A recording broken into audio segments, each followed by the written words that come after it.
Welcome to Tracy's Terrors. If you love horror and appreciate smart animal commentary, then you're in the right place. Today, Strigoi, VamPullet, and I will be discussing Victor LaValle's 2023 novel, Lone Women.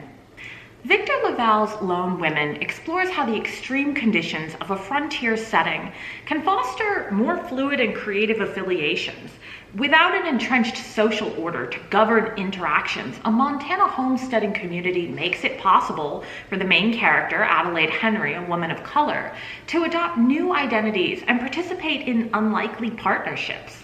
And while this sounds great, Lone Women isn't a utopian novel by any stretch. In the character of Jareen Reed, white feminism makes its way to the frontier and poses a threat to Adelaide and her friends. LaValle demonstrates how this movement's exclusionary language can transform an unsettled space with the potential for collective equality into a stratified society where women of color are on the bottom. A fascinating look at how communities are formed and destroyed, the novel dares us to imagine how we could do things differently and maybe better. The three of us really loved this novel, so let's just jump into the summary. It's 1915 in Lucerne, California, a homesteading town of black farmers. Adelaide Henry douses her family farm with gasoline and sets it alight, leaving the savaged bodies of her parents to burn in their beds. She takes nothing but a large and extremely heavy Seward steamer trunk, which contains her family's curse, a burden that she must bear for the rest of her life. Is this a figurative burden, or as its weight suggests, something more literal? And does it have something to do with the death of her parents? With this unwieldy trunk, Adelaide flees to Big Sandy, Montana, where as a part of a government program encouraging the domestication of the frontier, she claims a dilapidated cabin and a sour well on a 320-acre claim. To survive in such a brutal climate, Adelaide must join the local community and engage in a neighborly economy of mutual support. But can she safely reveal herself to her friends, or does the terrible secret in the trunk condemn her to a life of loneliness? So the novel's focus on the flexibility of identifications in a homesteading situation appears right from the start, early on in California, with Adelaide's deep connection to Gilbert Markham, who's a character in Anne Bronte's The Tenant of Wildfell Hall. Conscripted into the life of toil that her parents have chosen for her, Adelaide really sympathizes with Gilbert, who, despite his own desire for something more, must assume his father's role as a gentleman farmer in Shire. More than mere sympathy, Adelaide sees herself in Gilbert as in a mirror, and this identification is counterintuitive for a variety of reasons. First, as she reflects on in her reading about Gilbert, he is a financially comfortable white British male, while she is an economically insecure black woman in America.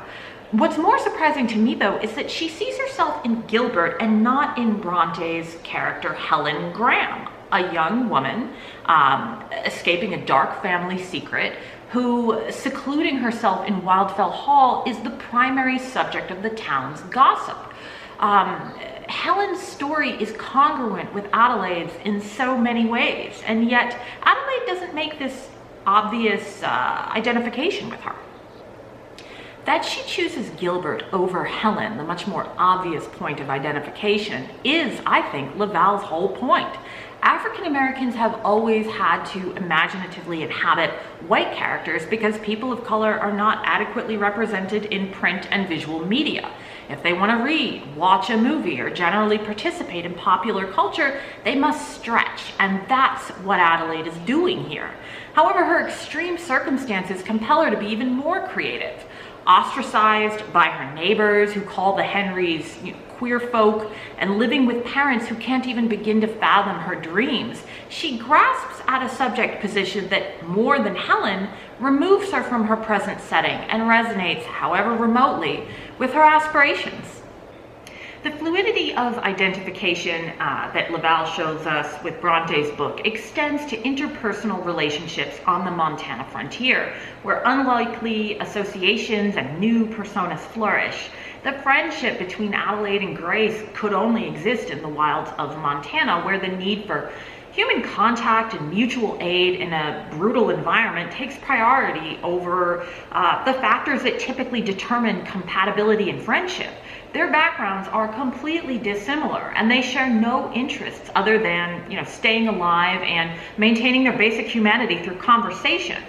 Adelaide also rides with the Kirbys and receives visits from men of diverse colors, occupations, and languages. And while mixed interactions like this would have been frowned upon or even forbidden in more established parts of the country, they're crucial in an outpost where food is scarce, trade is essential, and people are really lonely.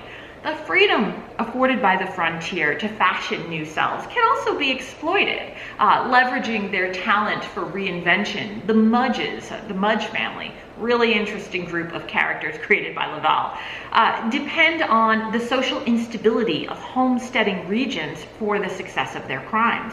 Lone Women does a great job of foregrounding the importance of intersectional feminism. The white feminism championed by Jareen Reed can never empower a diverse community because it defines itself through exclusion and violence. When resources are limited, women of color are the first to suffer. And when Big Sandy falls under the shadow of Adelaide's curse, they are the first to die.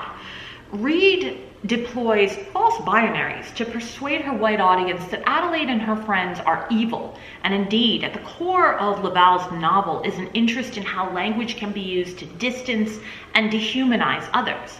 Adelaide feels guilt for not better managing the entity in her trunk, but she soothes herself and soothes the sting of her shame by calling it a burden.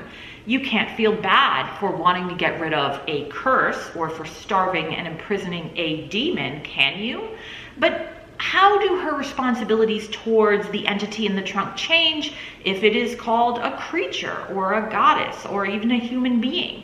Is Adelaide playing language games to justify cruelty and mitigate her own accountability? I like Adelaide, but this smart focus on language, forced me to step back and kind of reevaluate my feelings about her. While novels about the early 20th century often reflect on World War I, Lone Women turns from world events to emphasize the extreme isolation of the people it describes. By decentering events in Europe, it offers a glimpse of a time and a place in America that I knew very little to nothing about, where there were opportunities for women and people of color that I would not have guessed. This unique setting is rife with possibilities for both horror and hope, which is why Lone Women is such a rare and fascinating book. If you enjoyed this episode and you would like to see more of the three of us, please subscribe to our channel. Just take a moment and hit the subscribe button. You can also visit us at tracysterrors.com. Thanks so much for joining us today, and we'll see you next time.